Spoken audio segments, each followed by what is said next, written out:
কিবা ক'বা নেকি কোৱা? মই বন্ধুসকল এটাই কথা ক'ব বিচাৰোঁ যে আমাৰ হাতীগাঁও চাৰিআলিৰ পৰা সিজুবাৰীৰ পিনে যোৱাতে ষ্টাইল বজাৰ এখন আছে। লগতে ষ্টাইল বজাৰৰ অপজিট ছাইডত আমাৰ আইনুল ভাইৰ দোকান আছে, মানে গাড়ীৰ garage, helmet, purse A to Z পাব আহিলে। আৰু আপোনালোকে যদি পাৰ্চ বা হেলমেট যিকোনো পাৰ্চ ল'ব আহে মানে আপোনালোকে কামতো আৰু বস্তুটো 10% ডিছকাউণ্ট পাব। যদি আপুনি 100 টকাৰ কাম কিমান পাৰ্চেণ্ট? কিমান পাৰ্চেণ্ট? 10%। 10%। হয়। অ'কে। আৰু তেখেতৰ কাম বহুত ভাল। মই নিজেও কেইদিনমান তেখেতৰ তাতে কাম কৰিছোঁ, মানে তেখেতৰ মই ফ্ৰেণ্ড হৈ গৈছোঁ। ময়ো শুনা পাইছোঁ কাম ভাল বুলি। আপোনাৰ A to Z, যেনেকুৱা এইটো মবিলতো ডিছকাউণ্ট দিয়ে।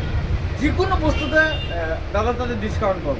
মবিল হওক, গিয়াৰ অইল হওক, পাৰ্চ হওক, ব্ৰেকছো হওক, যিকোনো বস্তুতে আপুনি যদি ডিছকাউণ্ট পায়, কাম ভাল পায়, আপুনি নিশ্চয় এদিন কাম কৰালে গম পাব। এদিন কাম কৰাৰ পিছত নেক্সট টাইম আপুনি ইয়াতে আহিব, লাগে গাড়ীত ঠেলি এনেও লৈ আহিব। অ'কে।